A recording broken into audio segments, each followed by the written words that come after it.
also like to welcome and Jio, Airtel, and other, where everything is done online. In this workshop, the telecom and Saras, where all the compliances for the digital sovereignty will be dependent on we want to give to that dream, we have to work for it, which is to be there with small dividend. 60 ದಿನಗಳ ಕಾಲ ಶಾಸಕನಾಗಿ ಇಲ್ಲ ಅಂತಂದ್ರೆ ಅವರ ಸದಸ್ಯತ್ವ seize ಆಗುತ್ತೆ.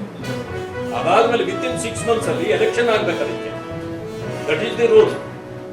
ಹಾಗಿದ್ರೂ ಕೂಡ ಇವರು ಈ ಸೆಷನ್ ಮುಗಿಯೋವರೆಗೂ ಅವರನ್ನ ಸಸ್ಪೆಂಡ್ ಮಾಡಬಹುದು. ಅದನ್ನು ಬಿಟ್ಟು 6 ತಿಂಗಳಂದ್ರೆ ಜುಲೈನಲ್ಲಿ ಬರೋ ಸೆಷನ್ ಅಲ್ಲೂ ಕೂಡ ಅವ್ರು ಇರಕ್ಕೆ ಸಾಧ್ಯ ಇಲ್ಲ. ಅಂದಮೇಲೆ 6 ತಿಂಗಳು ಅಂತಂದ್ರೆ 180 ದಿನಗಳ ಕಾಲ ಅವರು ಸದಸ್ಯರಾಗಿ ಇರೋದಿಲ್ಲ. ಹಂಗಿದ ಮೇಲೆ ಆ ಸ್ಥಾನವನ್ನ ಬೇರೆಯವರು ತುಂಬಬೇಕಾಗತ್ತೆ. ಅದನ್ನ ಇವರು ಡಿಕ್ಲೇರ್ ಮಾಡಬೇಕು. ಮಾಡ್ಲಿಕ್ಕೆ ಇವ್ರಿಗೆ ಸಾಧ್ಯ ಇಲ್ಲ. ಆ ಕಾರಣದಿಂದ